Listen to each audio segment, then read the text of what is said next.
بسم الله الرحمن الرحيم شهر رمضان الذي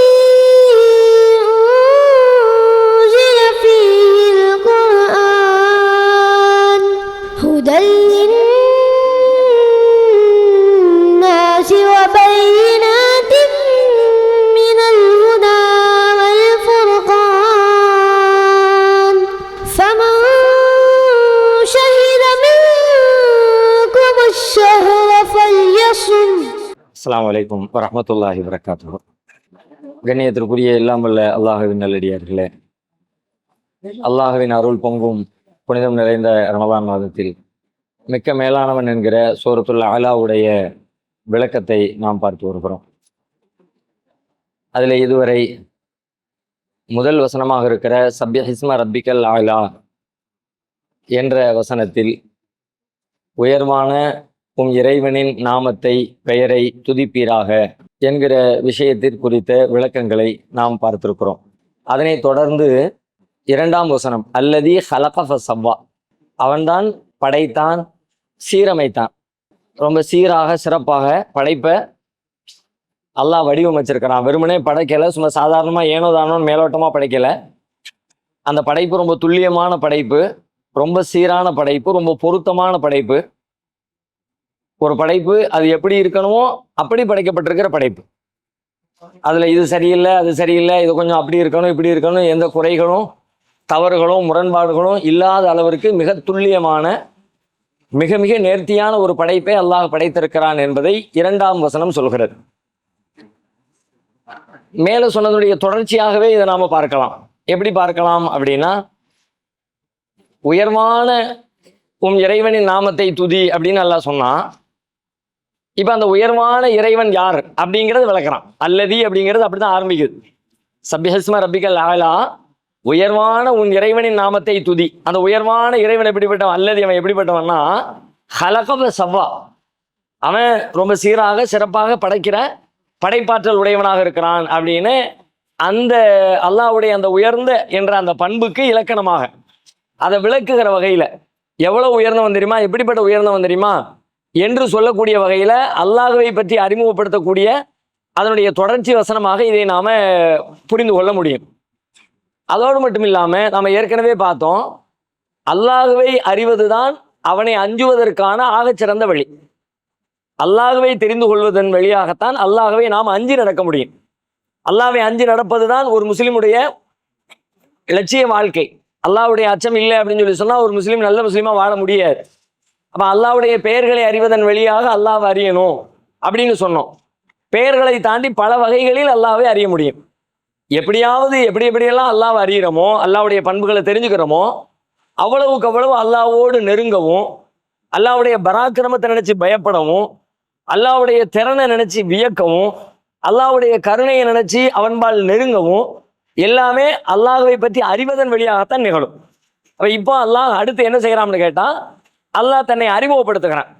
அப்போ அதன் வழியாக அல்லாஹ்விடத்திலே நாம் நெருங்குகிற ஒரு வாய்ப்பு கிடைக்கிறது. இதை நாம் எவ்வளவுக்கு எவ்வளோ ஆழ்ந்து சிந்திக்கிறோமோ அவ்வளவுக்கு அவ்வளவு நாம் அல்லாஹ்விடத்திலே நெருங்கி செல்ல முடியும்.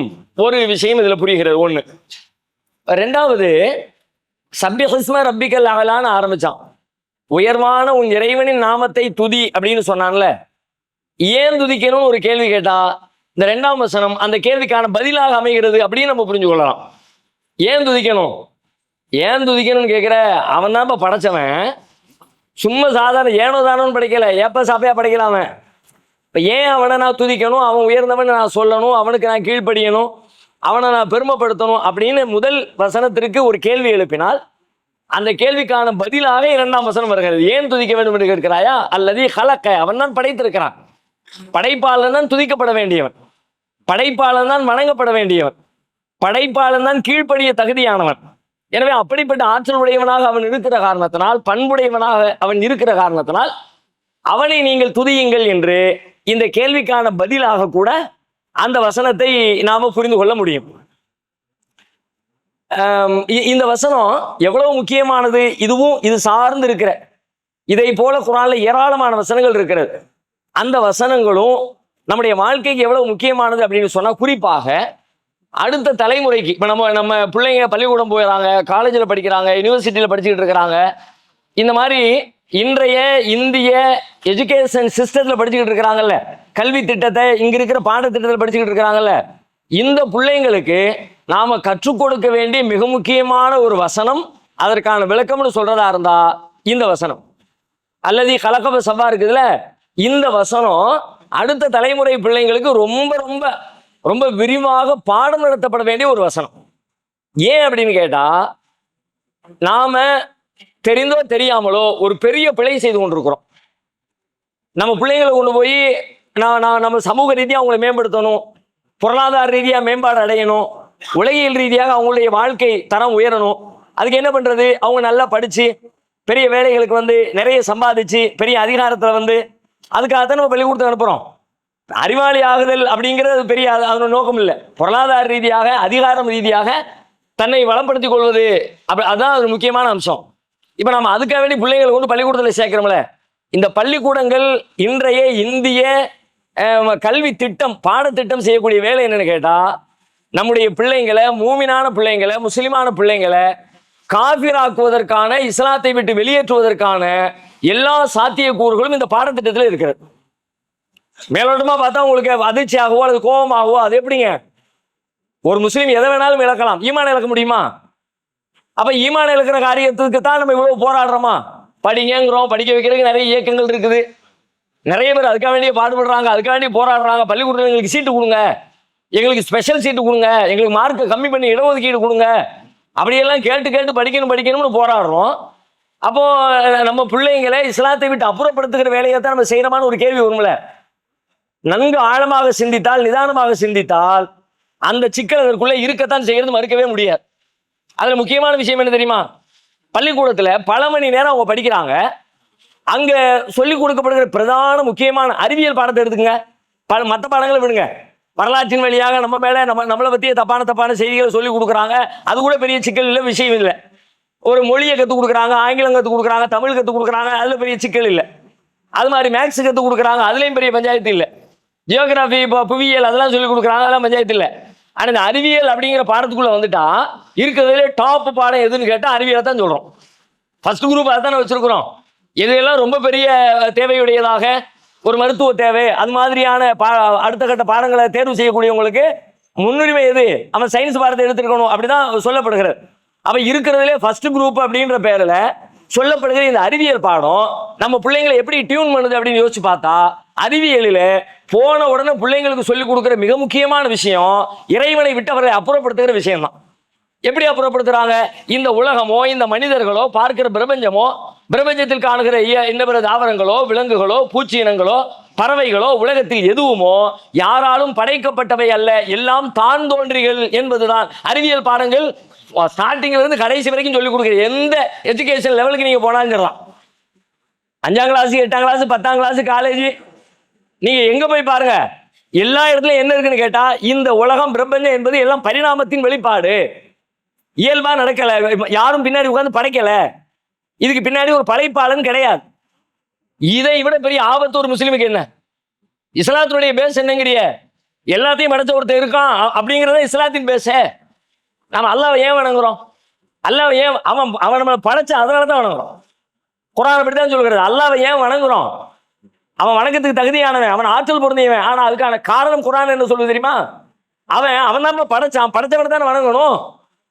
வேற வேற கடவுளர்களை வணங்குறவங்களை பத்தி குர்ஆன் கேள்வி எழுப்புது. ஹலக்கு சமாவாத்தி வல்லாருள், நீ அவங்கள இவங்கள கற்பனைகளை, சிலைகளை, விக்கிரகங்களை, வேற வேற பெயர்களை எல்லாத்தையும் வணங்குறியப்பா. வானங்களையோ பூமிகளையோ அவர்கள் படைத்தார்களா? படைக்கவே இல்லை, பிறகு நீ அவனை போட்டு வணங்கிட்டு இருக்கிற. அப்ப வணக்கம் என்பது ஏன் என்று கேட்டால், அவன் நம்மை படைத்தான், அதுதான் வணக்கத்திற்கான பிரதான காரணம். இப்ப நம்ம எல்லாருக்கும் தெரிஞ்ச ஒரு வசனம் சொல்றேனே, ஒமா ஹலக்குத்துல் ஜின்ன வல் இன்ஸ இல்லா லியஅபுதூன், மனிதர்களையும் ஜின்களையும் என்னை வணங்குறதுக்காக வேண்டி தவிர வேற எந்த நோக்கத்துக்கும் படைக்கல. அப்ப படைத்தல் வணங்குதல் தான், படைத்தலால் தான் வணங்குதல் என்பது நிகழ்ந்து கொண்டிருக்கிறது. அப்போ இஸ்லாத்தினுடைய பேஸே இது, எல்லாத்தையும் படைச்சவன் உருவாக்குற ஒருத்தன் இருக்கிறான், அவனுக்கு நான் அடிமணியன் என்பதுதான் இஸ்லாத்தின் முதல் செய்தி, முக்கிய செய்தி, ஃபர்ஸ்ட் பேசிக் பாடம் அதுதான். அதுக்கு பிறகு மற்ற எல்லாமே, நீங்க தொழுகையை சொல்லிக் கொடுங்க, நோன்பை சொல்லிக் கொடுங்க, ஜகாத்தை சொல்லிக் கொடுங்க, அல்லாஹ்வுடைய வேற வேற பண்புகளை சொல்லிக் கொடுங்க, அவன் ரஹ்மானா இருக்கிறான், ரஹீமா இருக்கிறான், மாலிக் யோமித்தானா இருக்கான், என்ன வேணாலும் இருக்கட்டும். அவன் சலாமா இருக்கிறான், தவாபா இருக்கிறான், எப்படி வேணாலும் இருக்கட்டும். எல்லாமே ரெண்டாம் பட்சம். முதல் செய்தி என்ன? அந்த அந்த இறைவனால் படைக்கப்பட்டிருக்கிறேன், நான் படைக்கப்பட்டவன். இப்ப பள்ளிக்கூடம் என்ன சொல்லி கொடுக்குது? அறிவியல் பாடம் என்ன சொல்லி? எதுவும் படைக்கப்படலப்பா. ஆரம்பத்தில் இந்த உயிர்கள் எப்படி வந்துச்சு தெரியுமா? அது ஒரே ஒரு செல் உயிர், ஒரே ஒரு செல்லுல ஒரு உயிர் இருந்துச்சு. அதுக்கு பேர் என்ன சொல்லுவாங்களே? அமீபா. அமீபான்னு ஒரு செல் உயிர், அதுல இருந்து டெவலப் ஆயிட்டு இன்னைக்கு நம்மளாம் இருக்கிறோம். அல்லாஹ்வுடைய படைப்பு எதையும் ஒன்னு இருந்து இன்னொன்று இல்லை, ஒன்னு தனித்தனி. கோழியை தனியா படைச்சான், மாட்டை தனியா படைச்சான், ஆட்டை தனியா படைச்சான், மனுஷனை தனியா படைச்சான், கழுதையை தனியா படைச்சான். ஒன்னே அல்லாஹ் தனித்தனியா அல்லாஹ் படைச்சான். ஒன்றிலிருந்து இன்னொன்று பரிணாமம் பெற்றெல்லாம் இந்த படைப்புகள் உயிர்கள் வரவே இல்லை. இதுதான் உண்மை, இதுதான் சத்தியம், இதுதான் அறிவு, இதுதான் ஞானம். இதை நாம வாதம் செய்து நிரூபிக்க முடியும், அவங்க சொல்லக்கூடியது பொய் என்று நிரூபிக்க முடியும். ஆனாலும் கூட பிள்ளைங்களுக்கு எது சிறு வயசுல இருந்து அவன் விவரம் தெரியாத பருவத்தில் உள்ள அனுப்புறோம். மீண்டும் மீண்டும் மீண்டும் என்ன சொல்லி கொடுக்குறாங்க? மனுஷன் குரங்குல இருந்து வந்தான், குரங்குல இருந்து வந்தான், குரங்குல இருந்து வந்தான், அமீபால இருந்து வந்தான், டெவலப் ஆகி கடைசியில மனுஷனுக்கும் எந்த மிருகத்திலிருந்து வந்தான்னு பார்த்தா லாஸ்ட் பரிணாமம் குரங்கா இருந்துச்சு. குரங்குல இருந்து மனுஷன் ஆயிட்டான். அப்படிதான் வந்தாலே தவிர படைக்கப்பட்டவன் இல்லை அப்படிங்கிற கருத்தை அழுத்தம் திருத்தமா சொல்லி கொடுக்குறாங்க. இப்போ அது எவ்வளவு தூரம் ஆழமா பதியுதுன்னு யோசிச்சு பாருங்க. நம்ம நினைச்சுக்கிட்டு இருக்கிறோம் அதெல்லாம் நம்ம பிள்ளைங்க, நம்ம இந்த பள்ளியாசம் இருக்கு, தொழுகை இருக்கு, மதரசா இருக்கு, மக்க மதரசா இருக்கு, நம்ம சொசைட்டி இருக்கு, நம்ம பிள்ளைங்க அப்படி இருப்பாங்களா? அதெல்லாம் உங்களுடைய வெறும் கற்பனை. இப்படி 4 ஜும்மாவுக்கு வந்தாச்சுன்னா, 4 வகுப்புகள் அட்டன் பண்ணியாச்சுன்னா, இது ஏதோ ஒரு 2 யூடியூப்ல, அதுவும் இப்போ இருக்கிற பிள்ளைங்க எவ்வளோ பயன் கேட்குறாங்க. மார்க்க சொற்பொழிவுகளின் வழியாக தங்கள் மார்க்க அறிவை பெருக்கிக் கொள்ளலாமா என்று கேட்டால், அப்படி பெருக்கிக் கொள்ளக்கூடிய நம்முடைய இளவயது பிள்ளைகள் எத்தனை பேர்? ஒரு 15 வயசுல 10th படிக்கிறவன், 11th படிக்கிறவன், 12th படிக்கிறவன், காலேஜ் படிக்கிறவன், அவனுடைய மொபைலில் அவன் செலவழிக்கிற நேரத்தில் இந்த மார்க்கம், இந்த குர்ஆன், இந்த நபி மொழி, அதனுடைய தத்துவம், அந்த செய்திகள், அதை நடைமுறைப்பட அதுக்கு எவ்வளவு நேரம் மேய்கிறது பூரா இன்ஸ்டாகிராமுடைய டைம் என்ன? 2 நிமிஷம், 1 நிமிஷம், 1.5 நிமிஷம். என்னத்தை கத்துக்குவாங்கிறிய? 1 நிமிஷத்துல உலகத்தின் தத்துவத்தை கத்துவானா? 2 நிமிஷத்துல, அரை மணி நேரத்துல 50 வீடியோ பார்த்து முடிச்சிடலாம். அரை மணி நேரத்தில் 50 வீடியோ பார்த்து என்னத்தை கத்துக்குவாங்க? அறிவு பெருகுமாங்க? அதெல்லாம் பொழுதுபோக்கு. அதோட நேரத்தை விரயமாக்குறது, அவனுடைய மூளையை நாசமாக்குறது, அந்த வேலை தான் நடக்குமே தவிர அதுதான் இன்னைக்கு பெரும்பாலும் நடக்கிறது. விதி விலக்குகளை விட்டுருங்க. சில பிள்ளைங்க இருக்கலாம், சில குடும்பங்கள் இருக்கலாம். பெரும்பான்மை என்ன? ஒரு 80% நம்முடைய பிள்ளைங்களுடைய நிலவரம் என்ன? அதுல தானே மேய்கிறாங்க, அப்படித்தானே கிடக்குறாங்க. பிறகு இந்த சூழல்ல இருந்தால் அவங்க சூப்பராக, இந்த சூழல் பெரிய சூழல், இந்த சூழல் என்ன பெரிய டெவலப்பான சூழல்? ஒரு சூழலும் இல்லை. அதுக்கு மாற்றான சூழல் இது இல்லவே இல்லை. ஏன்னா காலையில இருந்து சாயங்காலம் வரைக்கும் மீண்டும் மீண்டும் சிறு வயசுல இருந்து வருஷம் 8 வருஷம், 10 வருஷம், 12 வருஷம் இந்த உலகம் முழுக்க எங்க போனாலும் திரும்ப திரும்ப அவனுக்கு என்ன சொல்லி கொடுக்கப்படுது? அவன் குரங்குல இருந்து வந்தான். இது எல்லாருக்கும் எல்கேஜி பாடம் தானே, எல்லாருக்கும் ரொம்ப சாதாரணமான செய்தி தானே. அவ இந்த செய்தியை உடைச்சு அதுல இருந்து வரலனா அப்படின்னு சொன்னா அதுக்கு தகுந்த மாதிரி அதை அந்த வாதங்களை எல்லாம் உடைக்கிற அளவுக்கு அவங்க பாடம் நடத்தணும்ல, புரிய வைக்கணும்ல. அதுக்கு ஒரு சிலபஸ் வேணும்ல, பாடத்திட்டம் வேணும்ல. எங்க இருக்குது நம்ம சொசைட்டியில? எத்தனை பள்ளிவாசல்கள்ல இது எவ்வளவு பெரிய ஆபத்து! சாதாரண விஷயம் இல்ல, ஒரு பேர் ஆபத்தின் நுனியில நிக்கிறோம். நம்ம மேலோட்டமா பார்த்தா எல்லாம் நம்ம சமூகத்தில் இருக்க மாதிரி தெரியும். ஆனா நெசத்துல 2 தத்துவம் மோதுதுன்னு வைங்க, 1 2லயும் நம்பிக்கை இல்லாதவனா இருப்பான். ஒரு பக்கம் பள்ளிக்கூடத்துக்கு போனா குரங்கு, இன்னொரு பக்கம் இங்க வந்தா அல்லாதான் படைச்சானு, எதுனா உண்மையிலே தெரியலப்பா 2 கேட்டானா இருப்பான். இல்லாட்டி 2ல் 1 மிகைக்கும். எது மிகைக்க வாய்ப்பு இருக்கிறது? இதை விட அதுதான் மிகைக்க வாய்ப்பு இருக்கிறது. ஏன்? அதுதான் அதிகம் பேசப்படுகிறது, அதுதான் உலகமெல்லாம் பேசுது. இன்னும் சொல்ல போனா சிறு வயதிலிருந்து உள்ளுக்குள்ள போன நம்முடைய பிள்ளைங்களுடைய அறிவு தாகத்துக்கு அவங்க சொல்லக்கூடிய பதில வச்சு நீங்க ஒரு முடிவு எடுக்கலாம். ஒரு விஷயம் கரெக்ட் அப்படின்னு சொல்றதுக்கு அவன் சில வாதத்தை சொல்லுவான். எப்படிடா சொல்ற? எங்க டீச்சரே சொன்னாங்கல்ல, எங்க புக்குலே இருக்குமா, என்னமோ புக்கு அல்லாஹ் கொடுத்த மூசா நபிக்கு 7, அல்லாஹ் கொடுத்த அனுப்பின 7 மாதிரி அவன் நினைச்சுக்கிட்டு அவன் அப்படித்தான் நினைப்பான். நம்ம சின்ன பிள்ளை மட்டும் இல்லை, பெரியவங்களே எப்படி நினைக்கிறாங்க? பேப்பர்லேயே வந்துச்சுங்க. எவ்வளவு பெரிய புத்திசாலி நம்ம ஆட்கள்! பேப்பர்லேயே வந்துச்சு. பேப்பர்லேயே வந்தா பேப்பர்னா ரசூலா கையெழுத்து போட்டு சீல் வச்சு அந்த பேப்பரா? அது எல்லாம் ஃப்ராடு, ஏமாத்து. அதையே ஆதாரமா காட்டுற சமூகத்துல பள்ளிக்கூடத்துல போய் படிச்சுட்டு வர புள்ள நம்ம வீடுகளில் நம்ம சில விஷயங்களை பேசும்போது நம்ம ஒன்று சொல்லுவோம், நம்ம பையன் ஒன்று சொல்லுவோம். அப்படி இல்லைக்கா அப்படிலாம் கிடையாது அப்படின்னு எங்க டீச்சரே அப்படிதான் சொன்னாங்க, எங்க ஸ்கூல்ல அப்படிதான் சொன்னாங்க, எங்க புக்குலே அப்படி இருக்கு. அப்ப இந்த ரெண்டு தத்துவத்துல எந்த தத்துவம் மிகைக்கும்? அதுதான் மிகைக்கும். அப்ப அதை விட இது மிகைக்கணும்னா இங்க சத்தியம் இருக்குது. சத்தியம் மிகைக்கணும்னா அசத்தியத்தின் மீது சத்தியத்தை வீசணும்ல. சத்தியம் தனியா அசத்தியம் தனியா இருந்தா அதெல்லாம் உடையாது. அவன் அசத்தியத்திலே இருந்துகிட்டு இருப்பான். அசத்தியத்தை எப்ப வீழும் அல்லாஹ் சொல்றான், அசத்தியத்தின் மீது சத்தியத்தை நாம் வீசுகிறோம். அது என்ன பண்ணுதுன்னு கேட்டா அந்த அசத்தியத்தை நொறுக்கிறது. அப்ப அந்த பொய்யின் மீது உண்மையை வீசுறோம் நம்மங்கிறான். அப்படி வீசணும்ல, நம்ம பிள்ளைங்களுக்கு வீசணும்ல. அவன் போய் எங்க போய் பொய்யை படிச்சுட்டு வர்றான், தப்ப படிச்சுட்டு வர்றான், ஈமானுக்கு எதிரான ஒரு குஃப்ரை படிச்சுட்டு வர்றான், அதை நம்புறான், அதைத்தான் மதிப்பெண், அதை தான் எழுதுறான், அதுக்கு தான் மார்க் போட்டு ரைட் போட்டு டிக் பண்றாங்க. இதை பார்க்கும்போது அவனுக்கு என்ன தோணும்? ரைட். எது ரைட்டு? குரங்கில் இருந்து பிறந்தான் என்று ரைட். அதான மனசுல பதியும். இதுக்கு ஒவ்வொரு பள்ளிவாசலும் ஒரு திட்டத்தை உண்டாக்கணும். மஹல்லாக்கள், ஜமாத்துகள், இயக்கங்கள் இல்லைன்னு வைங்க, இன்னும் 10 ஆண்டு 20 ஆண்டுகளுக்கு பிறகு ஒண்ணு இஸ்லாத்தின் மீது நம்பிக்கையற்ற முஸ்லிம்கள் நிறைய பேர் இருப்பான். முஸ்லிம்களா இருப்பாங்க, ஆனா இஸ்லாத்தின் மீது பற்றுடையவர்களா இருக்க மாட்டாங்க. இன்னைக்கே பல பேரை காணோம். அல்லது இஸ்லாத்தின் எதிரியாக முஸ்லிம் பெற்றோருக்கு பிறந்து விட்டு இஸ்லாத்தின் எதிரிகள் அனுப்பான். சாம்பிளுக்கு ஒன்னே ஒன்று சொல்றேன், இது கதை இல்ல, மிகை இல்ல, யதார்த்தம். இப்படி போன எங்க போய் முடியும் என்பதை ஆழ்ந்து யோசிப்பதால் கிடைக்கிற விஷயங்களை தான் நான் உங்களோட பகிர்ந்துக்கிறேன். ஒரு சாம்பிளுக்கு ஒன்னே ஒன்று சொல்றேனே, சமீபத்தில் இந்தியாவில் வடநாட்டில் ஒரு விவாதம் ஒன்று நடந்து அது இந்தியா முழுவதும் ரொம்ப வைரலாக பேசப்பட்டுச்சு. ஒரு 2 மாசம் இருக்கும்னு நினைக்கிறேன். என்ன விவாதம்? ஒரு கடவுள் இருக்கிறானா இல்லையான்னு ஒரு விவாதம் நடந்து பாத்தீங்களா? தமிழ் சூழல்ல அது பெருசா பரவல. ஆங்கிலத்துல, உருதுல, ஹிந்தியில, வடமொழி வடநாட்டு மக்கள் மத்தியில் ரொம்ப பிரபலியமா இருந்துச்சு. இங்கேயும் ஆங்கிலம் பார்க்கக்கூடியவங்க, பேசக்கூடியவங்க, புரிஞ்சுக்கக்கூடியவங்க, உருது ஹிந்தி பேசுறவங்க, அவங்க மத்தியில் அது பிரபலியமா இருந்துச்சு தமிழ்நாட்டில். மற்ற பெருசா பெரிய நிறைய பேர் பார்க்கல. சில பேர் தமிழ் அதை எடுத்து டப் பண்ணி போட்டிருந்தாங்க, அதனுடைய கருத்துக்களை எடுத்து சாராம்சத்தை புழிஞ்சு போட்டிருந்தாங்க. 2 பேருக்கு இடையில் விவாதம் நடந்துச்சு. ஒரு பக்கம் கடவுள் இருக்கிறான், இந்த உலகத்தை படைத்த பிரபஞ்ச படைப்பாளன் ஒருவன் இருக்கிறான் என்று ஒருத்தர் இல்லை அப்படின்னு இன்னொருத்தரும் 2 பேரும் வாதம் பண்றாங்க.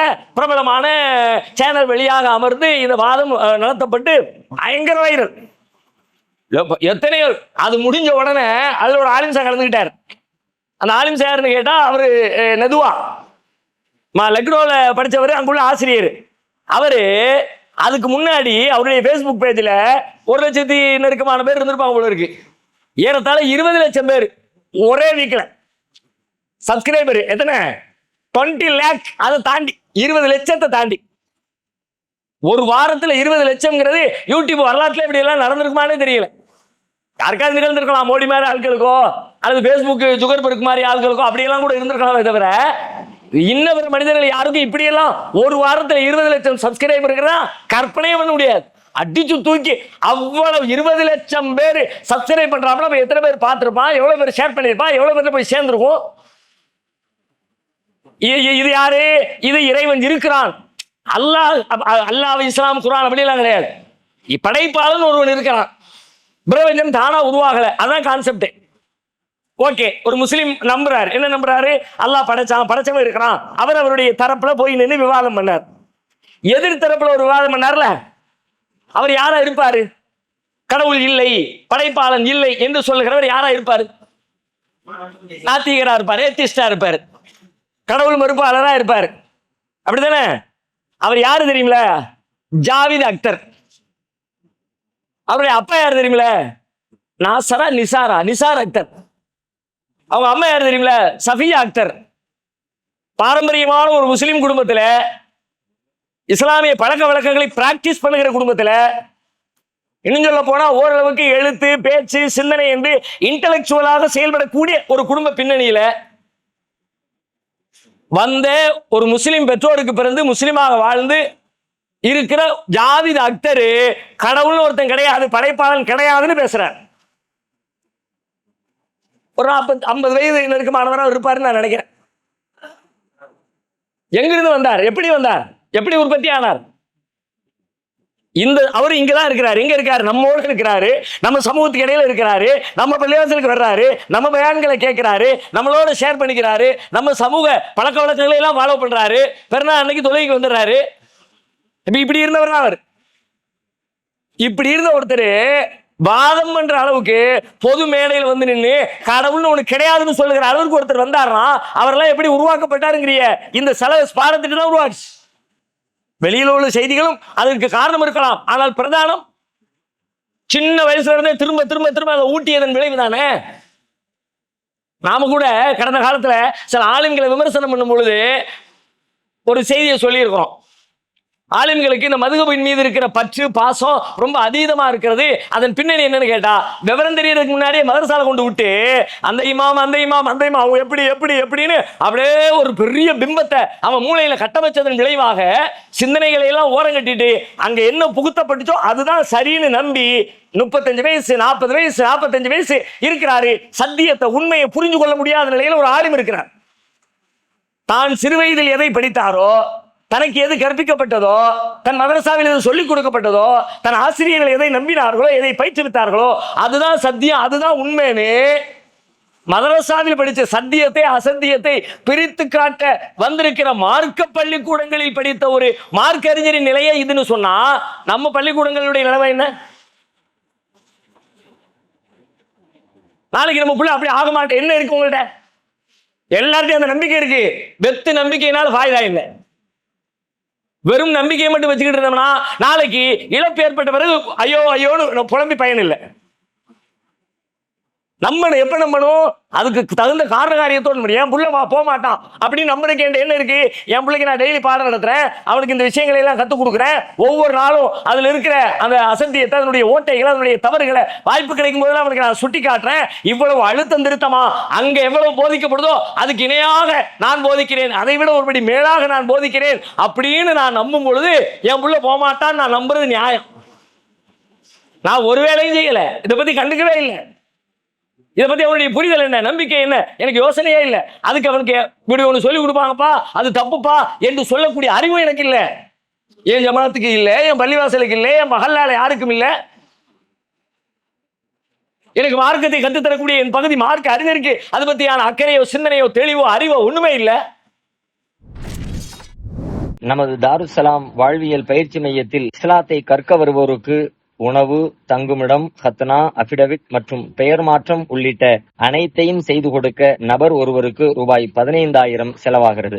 இறையருளால் அதற்குரிய வாய்ப்பும் வசதியும் பெற்றவர்கள் ஒருவருக்கோ இருவருக்கோ தம்மால் இயன்றவருக்கு பொறுப்பேற்று இப்பணியில் தம்மையும் இணைத்துக் கொள்ளுமாறு அன்போடு கேட்டுக்கொள்கிறோம்.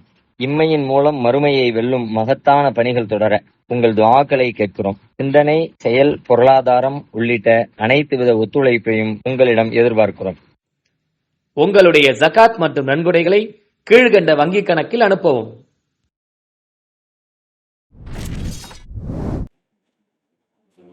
ரொம்ப ஆபத்தான செய்தியை பத்தி நான் சொல்லியிருக்கிறேன்.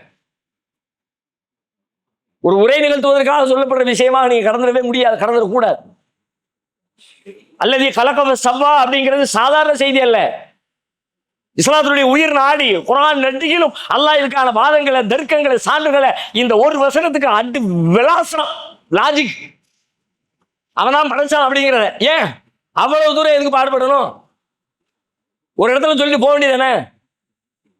ஏன் இத்தனை இடத்துல மாறி மாறி மாறி மாறி திரும்ப திரும்ப? ஒரு காலத்தில் இது பேர் ஆபத்தில் முடியலாம் என்கிற காரணத்தினால்தான். அதனால இது ஏனைய குர்ஆனில் உள்ள எல்லாமே முக்கியமானதான். இப்ப நமக்கு இந்த சூழலில் இது ரொம்ப முக்கியமானதாக தெரிகிறது. நாளைக்கு இன்னொருவருக்கு இன்னொரு சூழலில் இன்னொரு வசனம் முக்கியமானதாக இருக்கும். அதனால இது ரொம்ப முக்கியம் அப்படின்னு நான் சொல்ல வரல. இது முக்கியம். இன்றைக்கு நமக்கு இது முக்கியம். நாம் பேச வேண்டிய, நம் பிள்ளைகளோடு பேச வேண்டிய, ஒரு பாடத்திட்டமாக உருவாக்கி பயிற்றுவிக்க வேண்டிய, இந்த வாதங்கள் அனைத்திற்கும் பதிலளிக்க வேண்டிய மிக முக்கியமான ஒரு கட்டத்தில் இருக்கிறோம். தவறவிட்டால் பேரளவுக்கு இருப்பாங்க, சமுதாயத்தில் இருக்கிறதுனால இதை ஃபாலோ பண்ணிக்கிட்டு இருப்பாங்க. நிஜத்துல உள்ளத்துல ஈமான் இருக்காது, இறை நம்பிக்கையில பற்று இருக்காது. ஏன்னா ஒரு விஷயத்துல டவுட் இருக்கும்போது சரிப்பா காலகாலமா சொல்லிக்கிட்டு இருக்காங்க, என்னத்தை போட்டு கேள்வி கேட்டுக்கிட்டு அவங்க சொல்றது அவங்க சொல்லட்டும், நம்ம செய்யறது நம்ம செய்வோம் அப்படின்னு இதன் மீது ஆழ்ந்த பற்றில்லாதவர்களாக போய்விடுவதற்கான ஒரு பெரிய ஆபத்து இருக்கிறது. எனவே அல்லதி கலகப சவ்வா, நாம் வாழுகிற இந்த சூழலில், இந்த தேச பின்னணியில், இந்த கல்வி பின்புலத்தில் மிக முக்கியத்துவம் வாய்ந்த ஒரு வசனம் என்பதை நினைவில் வைக்க வேண்டும். ஒன்று. இப்போ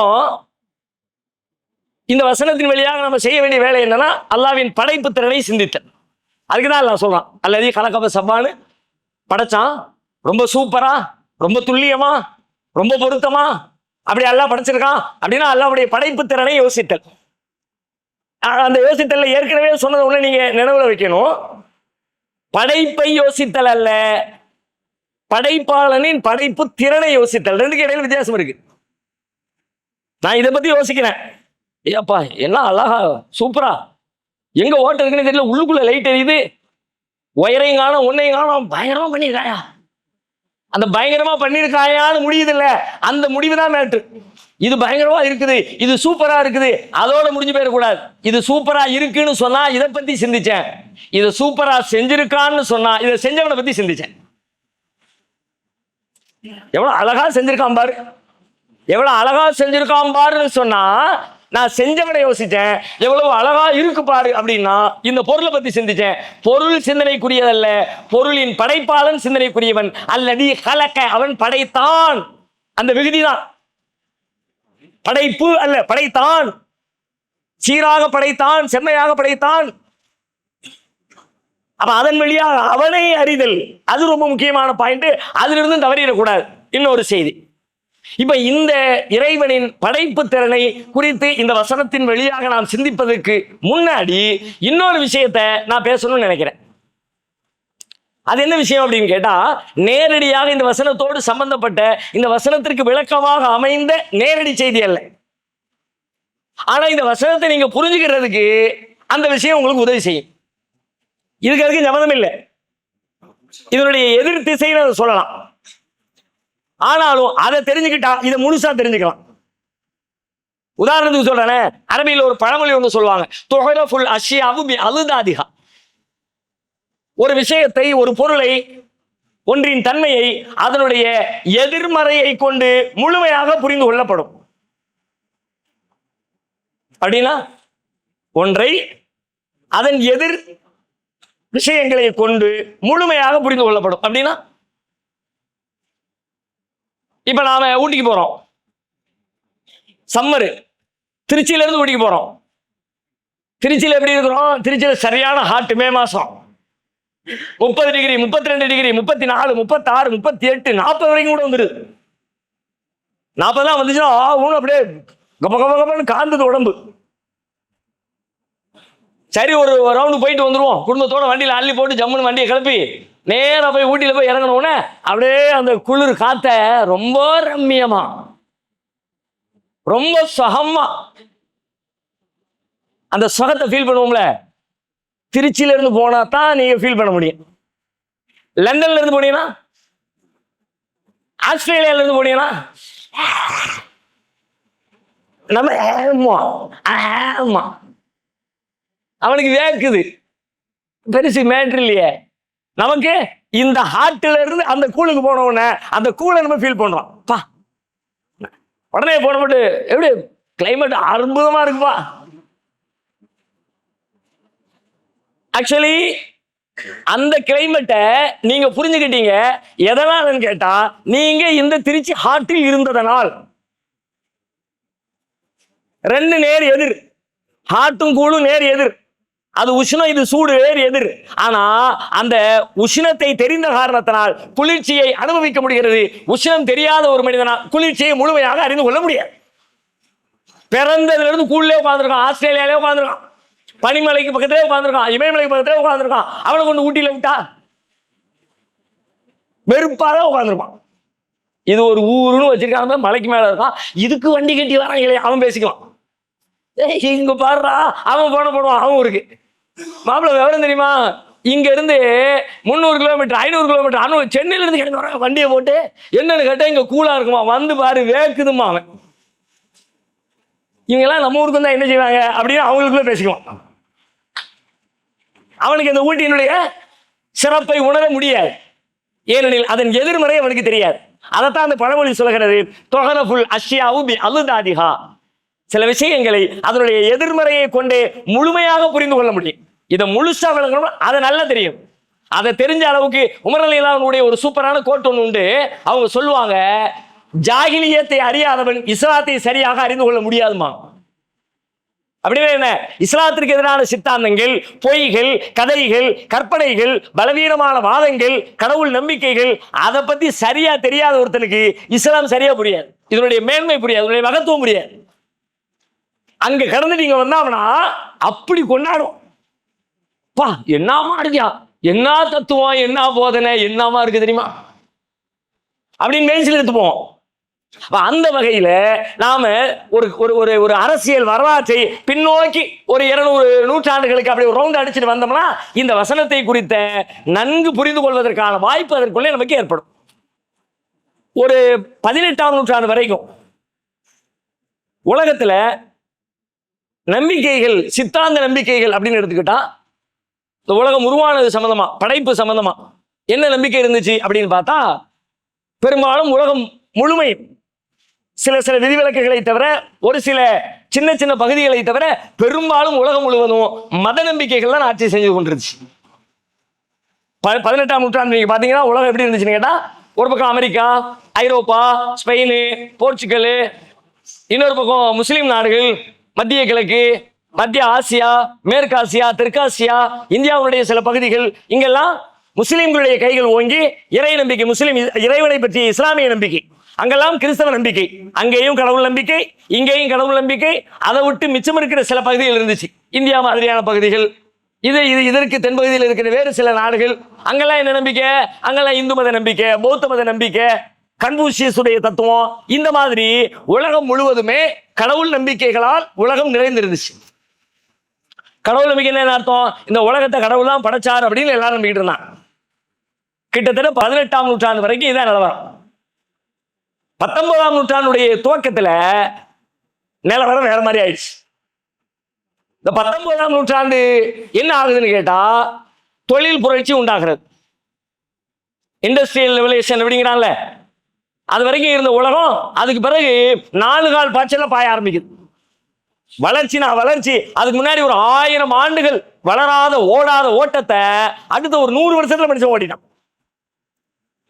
1000 வருஷம் ஓடி புதுசு புதுசா கண்டுபிடிச்ச கண்டுபிடிப்புகளும் இயந்திரங்களும் மனித வாழ்க்கையை மாற்றிய மாற்றங்களும் அடுத்த 100 வருஷத்துக்குள்ள அது மாதிரி பல மடங்கு.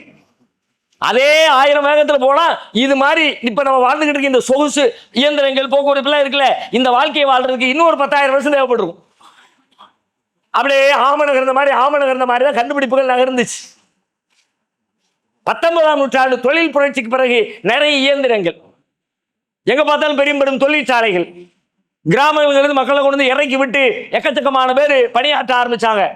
நகர்ப்புறத்தில் நெருக்கடி, முதலாளிகளுடைய எண்ணிக்கை பெருக்கம், முதலாளிகள் எல்லாம் தொழிலாளிகளை சுரண்ட ஆரம்பிச்சாங்க. அதுக்கு முன்னாடி இருந்த சுரண்டல் முறை வேறு, அதுக்கு பிறகு புதிய வாழ்க்கை முறையில சுரண்டல் முறை அதிகரிச்சது. பெருங்கொண்ட பணக்காரர்கள் தங்களுடைய வருமான லாபத்திற்காக வேண்டி நிறைய அநியாயங்களை மக்கள் மீது கட்டவிழ்த்து விட்டாங்க.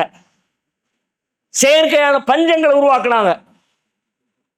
செயற்கை பஞ்சங்கள், பஞ்சம் இயற்கையா வந்தா வேற, செயற்கையா திட்டமிட்டு பஞ்சங்களை உண்டாக்குனாங்க. கொத்து கொத்தாக மனிதர்கள் செத்தாங்க. இந்தியா உட்பட உலகத்தின் பல்வேறு பகுதிகளில் கொத்து கொத்தாக, கிராமம் கிராமமா, ஊர் ஊரா மக்கள் மொத்தமா செத்து போனாங்க. நிறைய நெருக்கடிகள், மக்கள் ஒரு வகையான விரக்தியில. ஏன்னா பெரும்பான்மை மக்கள் ஏழைகள், நடுத்தர வர்க்கம், இந்த மாதிரி பெரிய முதலாளிகளிடத்தில் வேலை பார்த்து தங்களுடைய அன்றாட வாழ்க்கையை ஓட்டணும். இப்படி இருந்த சூழல்ல இதெல்லாம் எங்க நடக்குது? பெரும்பாலும் ஐரோப்பா, அமெரிக்கா, இந்த மாதிரியான நாடுகள்ல தான் இந்த புரட்சி வந்து தொழில் மயமாக மாறி இயந்திரங்கள் உள்ள புகுந்து இந்த மாதிரியான அதனோடு ஏற்பட்ட சிக்கல்கள் எல்லாம் பல்கி பெருகி இருக்கிறது. இப்ப அங்குள்ள மக்களுக்கு இயல்பான ஒரு தேட்டம் இருக்கிறது. நம்முடைய மத தலைமைகள் இதை பத்தி ஒண்ணுமே சொல்ல மாட்டேங்கிறாங்களே, நம்ம இவ்வளவு நெருக்கடிக்கு ஆளாகிறோம், நம்மளை லீட் பண்ணக்கூடியவங்க, நமக்கு சம்பளம் தரக்கூடிய முதலாளிகள் நம்மளை இவ்வளவு கொடுமைப்படுத்துறாங்க, யாரும் கேட்க மாட்டேங்கிறாங்க. அரசியல் தலைமை பாதிரிமார்களுடைய கைகள்ல தான் இருந்துச்சு. பெரும் பெரும் தலைவர்களாக, அரசாங்கத்தை வழிநடத்துகிறவர்களாக கிறிஸ்தவ மத போதகர்கள்லாம் இருந்தாங்க. அவங்களாம் ஒன்றும் பேச மாட்டேங்கிறாங்களே அப்படின்னு அவங்களுக்கு மேல ஒரு கோபத்துல இருந்துகிட்டு இருந்த அந்த சூழல்ல உலகம் முழுவதும் காலனிய நாடுகள், இங்கிலாந்துடைய காலனி, ஸ்பெயினுடைய காலனி, போர்ச்சுகலுடைய காலனி, அவங்கெல்லாம் உலகத்தின் ஒவ்வொரு பகுதிகளுக்கும் உள்ள நுழைஞ்சு அந்த நாட்டை தன்னுடைய நாடை கைப்பற்றிக்கிட்டு அங்குள்ள மக்களுக்கு மேல சுமைகளை கொடுத்து வரிகளை போட்டு அடக்குமுறைகளை செஞ்சு அங்க மக்களுக்கும் அவங்களுக்கும் இடையில போராட்டங்கள் வெடிக்குது. நம்ம நாட்டில் தான் போராடினாங்கல்ல, நீ நாட்டை விட்டு வெளியே போ, எங்களை கொடுமைப்படுத்தாத, எங்கள்கிட்ட வரி கேட்காத, நீ யாரு? கடல் இறைவனுடையது. கடல்ல போய் நான் என் வீட்டுக்கு பக்கத்துல கடல் இருக்குது, நான் உப்பு எடுத்துக்கிறேன், நான் உப்பு எடுக்க போனா எனக்கு காசு கொடுத்துட்டு நீ உப்பு எடுக்கணும்னு கவர்மெண்ட் சொல்லுது, ஆங்கிலேய கவர்மெண்ட். மக்கள் சண்டை போடுறாங்க. அதெல்லாம் ஒரு பெரிய போராட்டம் தானே இந்தியாவில். காந்தியடிகளுடைய தலைமையில் போராட்டம், அதெல்லாம் பெரும் போராட்டம். அப்போ இவங்க எல்லாருமே என்ன நடக்குதுன்னு கேட்டா, உலகம் முழுவதுமே இந்த கிறிஸ்தவ தலைமைகள் மீது ஒரு வகையான அதிருப்தியும் கோபமும் எல்லா மக்களுக்கும் எழுந்துகிட்டு இருக்கிற நேரத்தில் கிரேக்கத்திலிருந்து ஒரு தத்துவம் ஐரோப்பாவிற்குள்ளே இறக்குமதி ஆகிறது. அது என்ன கிரேக்க தத்துவம்? வேற ஒன்றுமே இல்லை, பொருள் முதல்வாதம். வார்த்தை கேட்டிருக்கீங்களா? ஓரளவு படிக்கிறவங்க, கம்யூனிஸ்ட் சித்தாந்தங்களை வாசிக்கிற வாய்ப்பு கிடைச்சவங்க, அந்த மாதிரி ஆட்கள் இதை பத்தி பேசியிருக்க, கேட்டிருக்க, படிச்சிருக்க வாய்ப்பு இருக்கிறது. பொருள் முதல்வாதம், மெட்டீரியலிஸ்ட்.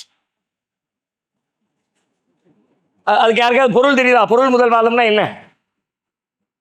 மெட்டீரியலிஸ்ட் அப்படின்னு சொல்ல பிறகு பொருள் என்ன அர்த்தம் என்ன? இது நான் பேசுவது இந்த படைப்பு திட்டம் குறித்த ஒரு சித்தாந்தம். என்ன அப்படின்னு கேட்டா, அவங்க சொன்னாங்க, உண்மை என்பது, சத்தியம் என்பது என்ன தெரியுமா? நாம கண்களால் எதை பார்க்கிறோமோ, நம் புலன்களால் எதை உணர்கிறோமோ, நம்முடைய கருவிகளால் எதை பரிசோதனைக்கு உட்படுத்துகிறோமோ அவையே உண்மை. அதை தாண்டி இருக்கிற எதுவும் உண்மை அல்ல. அப்படின்னா இறைவன் ஒருவன் இருக்கிறான், அவன் தான் இதை படைத்தான் என்று சொல்கிறார்கள். அதை நம் கண்களால் பார்க்க முடியுமா? மூக்கால் நுகர்ந்து பார்க்க முடியுமா? நாக்கால் நக்கி பார்க்க முடியுமா? உடம்பிலே கடவுள் தொட்டு பார்க்கிறார் அப்படின்னு அவரை காற்றை போல தொட்டு உணர முடியுமா? அல்லது நம்முடைய கருவிகளுக்குள்ளே அவரை விட்டு லேபுக்குள்ள கொடுத்து அந்த லேபுக்குள்ள அவரை பார்த்தோம்னா ஓகே இப்படிதான் இருக்கார் கடவுள் என்று தெரிந்து கொள்ள முடியுமா? எதுவுமே முடியாது. அப்படின்னா அது உண்மை கிடையாது. எது உண்மை?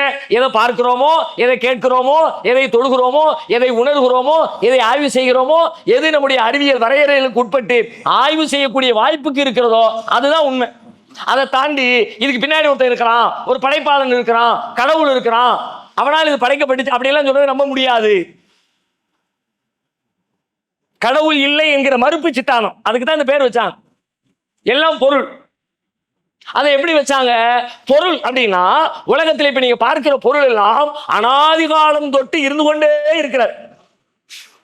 வானம், பூமி, நட்சத்திரங்கள், இன்னபிற தாவரங்கள், விலங்கு, என்னெல்லாம் நீங்க பார்க்கிறீங்களோ எல்லாமே ஆண்டாண்டு காலமாக இந்த பூமியிலே, இந்த பிரபஞ்சத்திலே இருந்து கொண்டே இருக்கிறது. இருந்து கொண்டே இருக்குதுன்னா என்ன அர்த்தம்? இருக்குன்னா ஆரம்பத்திலேருந்தே இருக்கு. இப்ப நம்ம இறைவனை சொல்றோம்ல, ஆரம்பத்திலிருந்தே இருக்கிறான், அவன் தான் இறைவன் சொல்றோம்ல. அது மாதிரி இவங்க இந்த பொருட்கள் எல்லாமே ஆரம்பத்திலிருந்து இருக்கிற. இடையில வந்தா தப்பா ஒருத்தன் படைச்சான்னு அர்த்தம். இடையில ஒரு குறிப்பிட்ட காலம் இது இல்ல, அதுக்கு பிறகு இப்ப வந்துச்சுன்னு சொன்னா, இப்ப திடீர்னு வந்திருக்கு, யாருமா கொண்டு வந்தான்னு கேட்கலாம். அப்படியெல்லாம் வரல, இது காலாகாலமா இருக்கு.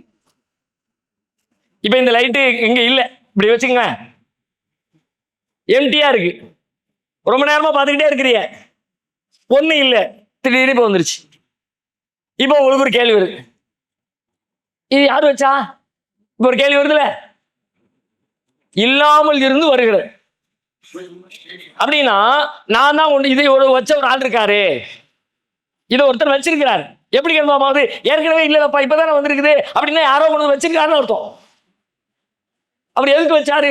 ஏதோ ஒரு நோக்கத்துக்கு வச்சிருக்காருன்னு அர்த்தம். இல்லாமையிலிருந்து புதிதாக உருவானால், இந்த பொருள் வருவதற்கு முன்பு இங்க ஒரு எம்டி, இங்க ஒண்ணுமே இல்லை அப்படின்னு இருந்துச்சுன்னா அப்பதான் ஒருத்தன் உருவாக்கி இருக்கிறான், ஒருத்தன் படைச்சிருக்கான்னு அர்த்தம். இப்ப நாம பார்க்கிற வானம், கோள்கள், இன்னும் நட்சத்திரம், பூமி, சூரியன், சந்திரன், இது எதுவுமே இல்லாமல் இருந்ததே இல்லை. அது அனாதி காலம் தொட்டு இருந்து கொண்டே இருக்கிற. அப்படின்னா எவனும் படைக்கலன்னு அர்த்தம். இதுக்கு முன்னாடி இது இல்லைன்னு சொன்னா தான் படைச்சிருக்கான்னு அர்த்தம். இது ஆரம்பத்திலிருந்தே இருக்குது அப்படின்னா எவனும் படைக்கலப்பா, அது அப்படியே இருக்கு. இந்த படைப்புக்கு ஏதாவது நோக்கம் இருக்கா? ஒரு நோக்கமும் இல்லை, இருக்கு, அப்படியே போய்கிட்டே இருக்கும், அவ்வளவுதான். இந்த பொருள் இருப்பதுல எந்த நோக்கமும் இல்லை, யாரும் படைக்கல. ஏன்னா இது முன்னாடி இல்லாமல் இருந்தது என்று சொல்லுகிற ஒரு ஸ்டேஜ் இல்லை. வாதம் விளங்கிருச்சு தானே? குர்ஆன் வேற ஒரு விஷயத்துக்கு இந்த விஷயத்தை இதை சொல்லுவான் அல்லாஹ். சூரத்து தஹ்ர்ல 76வது அத்தியாயம் நினைக்கிறேன். ஹல் அத்தா அலல் இன்சானி ஹீனும் மினத் தஹ்ரி லம் யகுன் ஷைஅம் மذ்கூரா. இந்த மனிதன் மீது அவன் இன்ன பொருள் என்று சொல்ல முடியாத ஒரு நீண்ட நெடிய காலம் சென்றிருக்கிறதே, அவன் அதை அவன் பார்க்கலையா? அப்படின்னா என்ன அர்த்தம்? ஒண்ணுமே இல்லாம இருந்தியப்பா, நான் உருவாக்குனேன்ல. மனுஷனை பத்தி சொல்லும்போது அல்லாஹ் சொல்றான். இவங்க இந்த பிரபஞ்சத்துக்கு இந்த கேள்வி கேட்கிறாங்க. மொத்த யூனிவர்ஸ் சொல்றோம்ல, இந்த யூனிவர்ஸ் முதல்ல இல்லாம இருந்துச்சு, அதுக்கு பிறகு இது வந்துச்சுன்னு நீ நிரூபி. அப்படி நிரூபிச்சாதான் ஒருத்தன் படைச்சான்னு அர்த்தம். அப்படி நிரூபிக்கலாட்டி இது யாராலும் படைக்கப்படலன்னு அர்த்தம்பா. ஆரம்பத்திலே இருக்குது, அப்படியே இருந்துகிட்டே இருக்கு, அவ்வளவுதான். இந்த தத்துவம் கிரேக்கத்திலிருந்து ஐரோப்பாக்குள்ள வருது. ஆல்ரெடி கிறிஸ்தவ மத தலைமை மீது மக்களுக்கு ஒரு கோபம். உலகம் முழுக்க போராட்டம். யாருக்கு எதிராக போராட்டம்? எல்லாமே கிறிஸ்தவர்களுக்கு எதிராக. இப்ப இங்கிலாந்துக்கு எதிராக நம்ம போராடுறோம்னா மறைமுகமாக அவங்க எல்லாருமே கிறிஸ்தவர்கள். நாம் ஆங்கிலேயர்களுக்கு எதிராக போராடுறோம்ல, ஆங்கிலேயருடைய மதம் என்ன? அவர்கள் கிறிஸ்தவர்கள். போர்ச்சுக்காரர்களுக்கு எதிராக போராடினாங்க, மதம் என்ன? கிறிஸ்தவர்கள். டச்சுக்காரர்களுக்கு எதிராக இந்தியாவில் போராட்டம் நடந்துச்சு, அவங்களுடைய மதம் என்ன? கிறிஸ்தவர்கள். அப்ப இந்த மாதிரி உலகம் முழுக்க போராட்டம் நடந்துகிட்டு இருக்க நேரத்துல இப்படி ஒரு சித்தாந்தம் வருது. இந்த சித்தாந்தம் இந்த மக்கள்ல பெருவாரியான மக்களை ஈர்க்கிறது. எப்படி இருக்குதுன்னு கேட்டா, நம்ம அவனை எதுக்குறோம், இதையும் சேர்த்துக்கிட்டோம்னா 2 மடங்கு எதுக்கலாம். ஒன்னு அரசியல் ரீதியா எதுக்குறோம், இன்னொன்னு ஆன்மீக. ஏன்னா ஆன்மீக ரீதியா கடவுளால் படைக்கப்பட்டதுன்னு சொல்லிக்கிட்டான். போனா லூஸ், அதெல்லாம் ஒன்றும் படைக்கப்பட்டது இல்லை. இதெல்லாம் இந்த வாதத்தை வச்சு அதெல்லாம் யாரும் படைக்கல, நீ லூஸ் மாதிரி சொல்லிக்கிட்டு இருக்க, உன் வேதத்தில் சொல்லப்படுகிறது பொய் அப்படின்னு தர்க்க ரீதியாக நாம நிரூபிச்சு அவங்களுக்கு எதிரான போராட்டத்தை பலப்படுத்தலாம்னு அப்படி ஒரு சிந்தனையில உலகத்துல கொஞ்சம் கொஞ்சமா இந்த விஷயம் எல்லாம் அப்படியே ஸ்ப்ரெட் ஆகுது. உலகத்துல சில அரசியல் தலைவர்களுக்கு இந்த கருத்து பிடிக்குது. உதாரணமா ரஷ்யால ஸ்டாலின், லெனின், அந்த மாதிரியான தலைவர்கள். அவங்க ஆமா இதை வச்சோம்னா நல்லா தான் இருக்கு. அமெரிக்காவுக்கு எதிராக போராடிக்கிட்டு இருக்காங்க. அப்போ வார் யாருக்கு நடந்துச்சு? அமெரிக்காவுக்கும் ரஷ்யாவுக்கும் எதிராக 2 பேர் தான். 2 பேர்ல யாரு பெரிய ஆளு அப்படிங்கிற போராட்டம் நீண்ட நெடிய காலமாக நடந்து ஒரு கட்டத்தில் அமெரிக்காவுடைய கை ஓங்கிடுச்சு. இன்னைக்கும் கிட்டத்தட்ட அந்த போரை நோக்கி தான் அடுத்த கட்டமா யாரு லீட் பண்ண போறாங்கிற கேள்வியை நோக்கி தான் இப்ப ஓடிக்கிட்டு இருக்கு. இப்ப அமெரிக்கா ஈரான் அடி விழுந்திருக்குல்ல, ஈரான் அட்டாக் பதிலடி கொடுத்துட்டாங்க. அல்லாஹ்வோட துஆ செய்யுங்க, பிரார்த்தனை பண்ணுங்க. உண்மைக்காக சத்தியத்திற்காக நிற்கிற மக்கள், பலவீனமான மக்கள், அல்லாஹ்வுடைய உதவி வரணும். அல்லாஹ் நீ அவங்களுக்கு உதவி செய் அப்படிங்கிற பிரார்த்தனை அல்லாஹ்விடத்துல முன்வைங்க. வஜஅல்னா மில்லதுன்க வலியா வஜஅல்னா மில்லதுன்க நசீரா. யா அல்லாஹ் உன் புறத்திலிருந்து பொறுப்பாளரை கொடு, பாதுகாவலரை கொடு, உன் புறத்திலிருந்து உதவிகளை கொடு, உதவியாளரை கொடு. என்ன ஆகும்னு தெரியல, எப்படி போகும்னு தெரியல. ஒரு பக்கம் மகிழ்ச்சி தரக்கூடிய செய்திகளும் வருகிறது. அமெரிக்கா போட்ட அவனுடைய வேவு பார்க்கிற அந்த வேவு விமானத்தை, ஆளில்லா விமானத்தை அப்படியே அழகா கோழி குஞ்சு தூக்குற மாதிரி தூக்கிட்டு வந்துட்டான் ஈரான். பாத்தீங்களா செய்தி படிச்சீங்களா? மிரண்டு போயிட்டான். இந்த ஆளில்லா விமானத்தை கண்டே பிடிக்க முடியாம அவன் நினைச்சுக்கிட்டு இருந்தான் இது வரைக்கும். இந்த விமானம் ரேடார்ல சிக்காது. இன்னைக்கு இருக்கிற டெக்னாலஜி படி உலகத்துல எந்த நாட்டுக்குள்ள போனாலும் எந்த நாட்டுக்காரனும் நம்ம ஆளில்லா விமானத்தை கண்டுபிடிக்க முடியாதுங்கிற திமிரில தான் அனுப்பி விட்டான். இவன் இங்க உட்காந்துக்கிட்டு அதை கண்டுபிடிச்சோன்னா அதை சுட்டு வீழ்த்தினா சிக்கனா போயிரும்னு அதனுடைய நெட்வொர்க்குக்கு மெசேஜை கொடுத்து, மெசேஜ் எப்படி நீ சேஃப்டியா நம்ம லேண்டுக்குள்ள வந்துட்டுப்பா அப்படின்னு இங்கிருந்து மெசேஜ் போகுது. அந்த மெசேஜ் போன உடனே மேல நிக்கிற அமெரிக்க கல்லப்பை என்ன பண்ணிட்டான், சல்லுன்னு நம்ம லேண்டுக்கு வந்துட்டோம்னு கீழே இறங்கிட்டான். ஆளு மூளை கிடையாதுல்ல, மிஷின் தானே, சொல்றது நம்ம தானே. அதுக்கு தகுந்த மாதிரி இப்படி மெசேஜ் போனோடனே அப்படி கீழே இறங்கிடுச்சு. அப்படியே லட்டு மாதிரி தூக்கிட்டு வந்த கோழி குஞ்சு தூக்கி இந்த மாதிரி. இப்போ உள்ளுக்குள்ள இப்போ அவன் முடிச்சுக்கிட்டு நிற்கான். ஆஹா எல்லா மேட்டரும் மாட்டிருமே, எப்படி நான் ஆராய்ச்சி பண்ணிட்டான், என்ன சிக்கல் எப்படி அப்படின்னு. நமக்கு மகிழ்ச்சி தரக்கூடிய நல்லவர்களின் கை ஓங்குகிற செய்திகளும் வருகிறது. ஆனாலும் எப்படி போகும், என்ன மாதிரி போகும் தெரியல. அல்லாஹ்வுடைய உதவி வேணும், அல்லாஹ்விடத்துல பிரார்த்தனை பண்ணுவோம். ஓகே, அது ஒரு பக்கம். இந்த மாதிரி அப்போ கோல்டு வார் நடக்கிறது, பனிப்போர் நடக்கிறது. 19ஆம் நூற்றாண்டுடைய துவக்க காலம் எப்படி நடக்குது? அமெரிக்காவா ரஷ்யாவா? இப்ப ரஷ்யா என்ன பண்றான்? அமெரிக்காவிலும் பெரும்பாலும் கிறிஸ்தவர்கள் இருக்கிறார்கள். இப்போ அவனும் இதை ஏற்றுக்கொள்கிறான். ஸ்டாலின் ஏற்றுக்கொள்கிறார், லெனின் ஏற்றுக்கொள்கிறார், சீனாவுடைய மாவோ, பெரும் பெரும் தலைவர்கள் பல பேர் பல நாட்டில் இந்த சித்தாந்தை ஏத்துக்கிறாங்க. குறிப்பாக அந்த பீரியட்ல காரல் மார்க்ஸ் வரார், அவருடைய நண்பர் எங்கெல்ஸ் வரார். இப்போ உலகம் முழுக்க கம்யூனிசம்னு பேசுறாங்கல்ல, அந்த கம்யூனிஸ்ட் சித்தாந்தத்தினுடைய மூலவர்களாக கருதப்படுகிற காரல் மார்க்ஸ், ஏங்கல்ஸ், அவங்க இந்த விஷயத்தை எடுத்து வைத்துக் கொண்டு தங்களுடைய போராட்டத்துக்கு இதை வலிமையா மாத்தினாங்க. மதம் என்பது அரசியல்வாதிகளுடைய அதிகார பீடத்திற்கு, அநியாயத்திற்கு அவர்கள் பயன்படுத்தக்கூடிய மதம் என்பது அபின், அது ஒரு போதை, அது பொய், கடவுள்லாம் கிடையாது. அதுக்கு இதை ஆதாரமா வச்சு அவர் பயான் பண்ண ஆரம்பிச்சார். நிறைய எழுதி தள்ளினார். உலகம் முழுக்க அந்த செய்தி போய் சேர்ந்துச்சு. அப்படி உலக எல்லா பக்கத்திலையும் இந்த சூழல்ல இந்த கருத்து சொல்லப்பட்டது.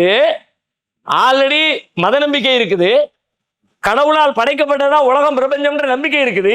ஆனா 19ஆம் நூற்றாண்டுடைய துவக்க காலம், அதனுடைய சூழல், அதனுடைய அரசியல் பின்புலம், அங்கே நடைபெற்றுக் கொண்டிருக்கிற போராட்டம், இது எல்லாம் இந்த தத்துவத்தை ஈஸியா எடுத்துக்கிறதுக்கு, இது டெவலப் ஆகிறதுக்கான ஒரு நல்ல சூழலா அமைஞ்சிருச்சு. அதனுடைய தொடர்ச்சியில உள்ளதுதான் டார்வின். பரிணாம கோட்பாடு சொன்னாரு டார்வின், அது இதனுடைய தொடர்ச்சி தான். கடவுளா ஒண்ணு படைக்கலப்பா, இப்படித்தான் வந்துச்சு. இன்னைக்கு இருக்கிற பொருள் ஆதி காலம் தொட்டு இருந்துச்சு. இப்படி இந்த பொருளிலிருந்து பொருள், அதிலிருந்து அது, அதிலிருந்து அது, அதிலிருந்து அது, அப்படியே டெவலப் ஆகி அப்படிதான் இந்த உலகம் இருக்குது. படைப்பாளனால் இந்த உலகம் படைக்கப்படவில்லை என்பதை அவரும் சொன்னாரு. அறிவியல்ங்கிற பேர்ல சொன்னாரு. அதுக்கு சில எக்ஸ்பெரிமெண்ட சிந்தனை இல்லாம மேலோட்டமா அன்னைக்கு இருந்த அறிவை கொண்டு சில சொன்னாரு.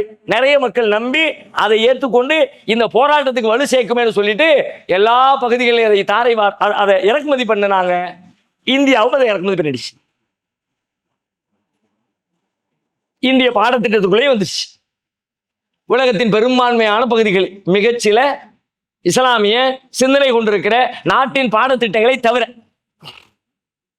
அங்க தொலைச்சு போவான், பெரம்பு எடுத்துருவான்.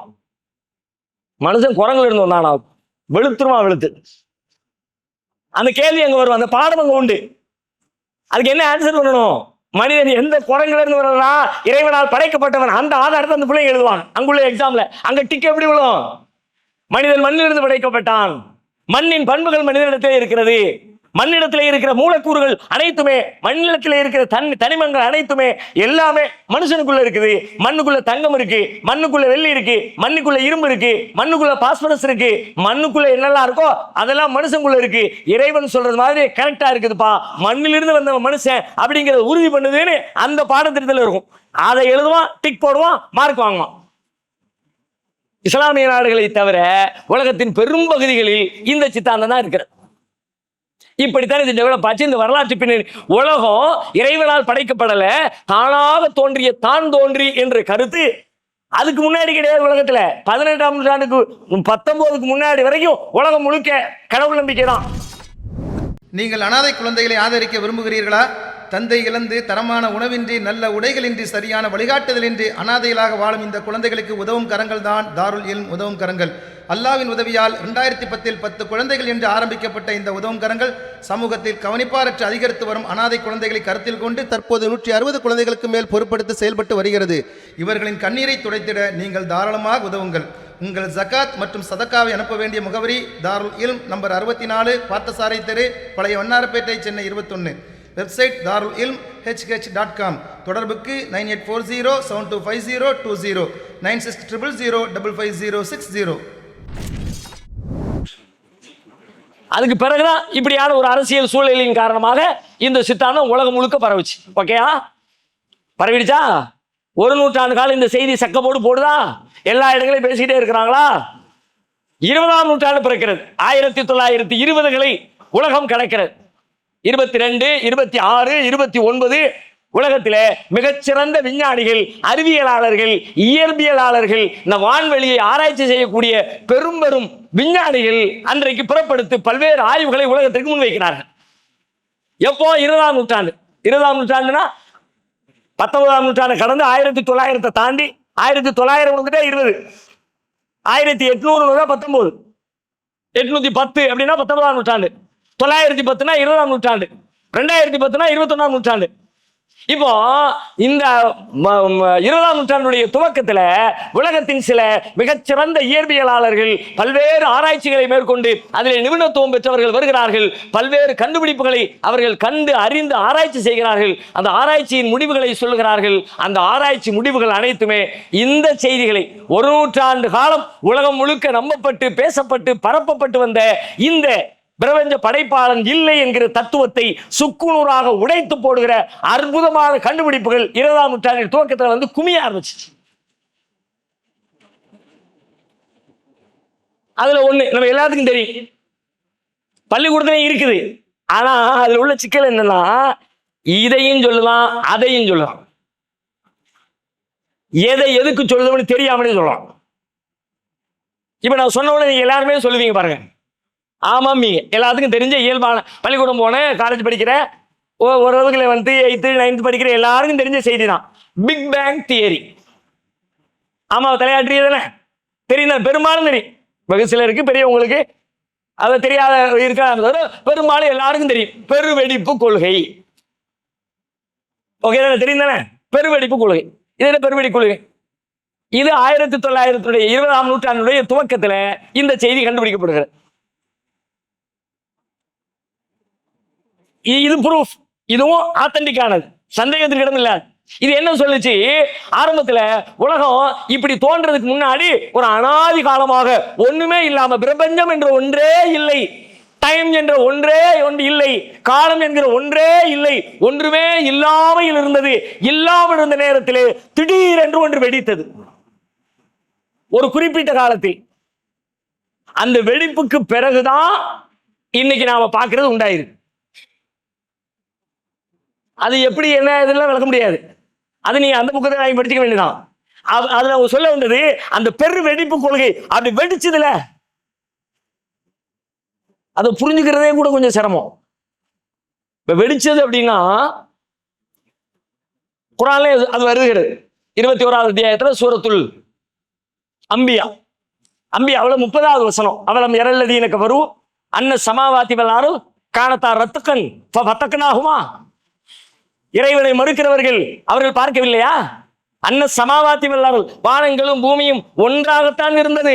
ஃபஃபதக்னாஹுமா, நாம் தான் அதை பிளந்து பிரித்து எடுத்தோம் அப்படிங்கிறத அவங்க பார்க்கலையா, சிந்திக்கலையா? இவனுக்கு கேட்ட மாதிரியே இருக்கு. அந்த காலத்துல இவனுக்கு கேட்டாதான் தெரியல, ஆனா இன்னைக்கு இவனுக்கு கேட்ட மாதிரியே இருக்கு. குர்ஆன் சொல்லுகிறது. அறிவியல் இப்போ ஒன்னா இருந்ததை பிரிக்கிறது அப்படின்னா, எல்லாம் சேர்ந்து ஒரு பெரிய உருண்டையா இருந்துச்சு, அப்படிதான் கற்பனை பண்ணுவோம். எல்லாம் சேர்ந்து ஒரு பெரிய உருண்டையா இருந்துச்சு, டமால்னு வெடிச்சு அது தனித்தனியா போயிடுச்சு. விஞ்ஞானிகள் சொல்றாங்க பெரிய உருண்டையாலாம் இல்லப்பா, அதனுடைய வேல்யூ 0. சூரியன் அவ்வளவு பெருசு, சந்திரன் இருக்கு, பூமி இருக்கு, வியாழன் இருக்கு, இன்னைக்கு இருக்கிற நட்சத்திரங்கள் எல்லாம் இருக்கு, எல்லாம் இருந்தோம் அவ்வளோ பெரிய உருண்டை இருந்துச்சு, டம்முன்னு வெடிச்சு அங்க கொஞ்சம் இங்க கொஞ்சம் இங்க கொஞ்சம் போச்சு. அப்படி இல்ல, அந்த வெடிச்சதுல வெடிச்ச பொருள் இம்மாம் பெருசா இல்ல, இத்தனோண்டி. எத்தனை வண்டி? 0. அத்தனை வண்டி தான் 0. எத்தனை வண்டி? 0. எத்தனை வண்டி? கற்பனை பண்ண முடியல. அறிவியலாளர்கள் இதை சொல்கிறார்கள், இப்படித்தான் நிகழ்ந்தது, இப்படித்தான் நிகழ்ந்திருக்கிறது. அப்படி வெடிச்சதுப்பா, வெடிச்சு செதறினா அப்ப அதுக்கு முன், அந்த வெடிப்பு நிகழ்வதற்கு முன்பு இந்த பிரபஞ்சம் என்று ஒன்று இல்லவே இல்லை சொல்லிட்டு அதை விட பியூட்டியான விஷயத்தை இன்னும் அவர் விளக்கிறார். குறிப்பா ஆண்ட்ரோ லிண்டே என்கிற ஜெர்மன் இயற்பியலாளர் நினைக்கிறேன், அநேகமா ஜெர்மனா தான் இருக்கணும். அவர் கேட்ட ஒரு கேள்வி ரொம்ப அற்புதம். அன்றைய உலகத்துல சக்கப்போடு போட்ட கேள்வி. இறைவனால் படைக்கப்பட்டது என்பதை நம்புகிற மக்கள் தூக்கி திரிஞ்ச அந்த அலையை தூக்கி வச்சுக்கிட்டு அந்த ஆள் கேட்ட கேள்வி என்ன கேட்டா தெரியுமா? வெடிச்சு செதறி உண்டானது, அதுல ஒண்ணு நிரூபணம் ஆயிடுச்சு, என்ன இல்லாம இருந்துச்சு வந்துச்சு அப்படின்னா புதுசா ஒருத்தன் படைச்சிருக்கான்னு அர்த்தம். Okay, confirm. ரெண்டாவது, நீ சொல்ற மாதிரி அது சாதாரண படைப்பான் இல்லடா, அந்த வெடிச்சதுல அதுல இருக்கிற துல்லியம் இருக்குதுல, அந்த துல்லியம் இருக்குற, இப்படி ஒரு துல்லியம், இப்படி ஒரு திட்டமிடல், ஆகப்பெரிய ஜீனியஸ், ரொம்ப பெரிய அறிவு ஞானமும் படைத்த ஒன்றிடம் இருந்தே தவிர, ஒரு சக்தியிடம் இருந்தே தவிர இவ்வளவு துல்லியம் நிகழ்ந்திருக்க. அதுக்கு அவர் சொல்றாரு எப்படி தெரியுமா, இப்படி வெடிக்குதுலப்பா, வெடிச்ச உடனே இந்த ஸ்பேஸ் இங்க அங்க அங்க எல்லா பக்கமும் டெவலப் ஆகி பல்வேறு பொருட்கள் இப்படி பிரிஞ்சு போய்கிட்டே இருக்குல்ல, இப்படி பிரிஞ்சு போகும்போது எல்லாம் சேர்ந்து இந்த பிரிவுக்கு ஒத்திசைந்து செயல்படுகிறது. இந்த ஒத்திசைவு எப்படி நிகழ்ந்தது? நீ சொன்ன மாதிரி சும்மா நடந்துச்சு, தானா நடந்துச்சு, திட்டமிடாம நடந்துச்சு, ஏதோ நடந்துச்சு அப்படின்னா குண்டை கமண்டை இருக்கணும், எல்லாம் ஒரே சீரா அது எப்படி வரும்? இப்படி டெவலப் ஆகி அப்படியே பிரியுது. அப்படி பிரியறதுக்கு எல்லாம் சேர்ந்து ஒத்துழைச்சாதான் கரெக்டா பிரியும். இப்ப நம்ம இங்க நெருக்கமா உட்கார்ந்துருக்கோம் வைங்களேன், நெருக்கமா உட்கார்ந்துருக்கும் போது ஒருத்தர் கையை காலை நீட்டி இப்படி இப்படி இப்படி உட்கார நினைக்கிறேன், பக்கத்தில் உள்ள நாம என்ன செய்வோம், கொஞ்சம் இடம் கொடுத்து பாய்க்கு கால் வலிக்கு போல இருக்கு, நமக்கு அறிவு இருக்கிறதுனால சிந்தனை இருக்கிறதுனால கொஞ்சம் அப்படி கொஞ்சம் நோட்டிக்குவோம், இப்படி கொஞ்சம் நோண்டுக்குவோம், அவர் கொஞ்சம் ரிலாக்ஸா உட்காந்துக்குவார். அக்கம் பக்கத்தில் உள்ளது கொஞ்சம் கூட ஸ்பேஸ் கொடுக்கலாட்டி ஒரு சோறுக்கு இடையில உட்கார்ந்துருக்கிறீங்க, நான் கையை நீட்டு நினைச்சா பாய்க்கு கால் வலிக்கு போல இருக்கு, சோறு கொஞ்சம் செங்கல் மேலே ஏறிக்குமா? இப்ப அவர் கேட்கிறாரு, இந்த பிரபஞ்சத்துல இது வெடிச்சு செதர்ந்து உருவாகும் பொழுது எல்லாம் அப்படியே வழி கொடுத்து ஈவனா ஒரே மாதிரி எல்லாருமே வழி கொடுத்துச்சப்பா, இப்படி எல்லாத்தையும் வழி கொடுக்க வச்ச தானே இப்படி நடக்கும். எவனோ ஒருத்த உட்காந்து ஆர்டர் போடாம எப்படி நடக்கும் இது? ஆண்ட்ரோ லிண்டே கேட்ட கேள்வி உலகத்துல சக்கமோடு போட்டுச்சு. ஒரு குறிப்பிட்ட காலம் வரைக்கும் பதிலே சொல்லாம வாய் மூடி இருந்தாங்க, இன்னைக்கு வரைக்கும் பதில் சொல்லல, அது வேற விஷயம். அதை தாண்டி இன்னும் சொல்றாரு, அந்த துல்லியங்களை ஒண்ணு ஒண்ணா விளக்குறாரு. துல்லியம் எவ்வளவு துல்லியம் தெரியுமா? ரொம்ப பெர்ஃபெக்டா வெடிக்குது, வெடிச்சா என்ன நிகழுமோ அப்படி நிகழல. வெடிச்சுதான் பிரபஞ்சம் உண்டாச்சு, ஆனா வெடிச்சா என்ன நிகழணுமோ அப்படி நிகழ. வெடிக்கிறது எடுத்துக்குவோமே, பலூன் இருக்கு, ஒரு ஆள் வாங்க வாங்க தம்பி வாங்க, தைரியம் வாங்க, ஊதுங்க, மக்கள் பாக்குற மாதிரி ஊதுங்க. ஊதுங்க ஊதுங்க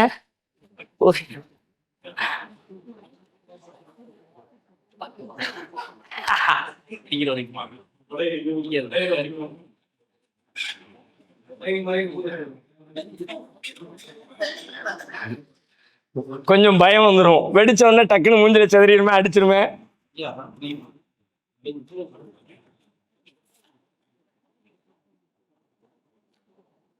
வேற யாராவது பலூன் எக்ஸ்பெக்ட் இருக்கீங்களா? இன்னொரு ஆள் வாங்க, அவருக்கு தம்மு போயிடுச்சு, இன்னொரு ஆள் ஊதுங்க. இப்ப என்ன நடந்திருக்கு?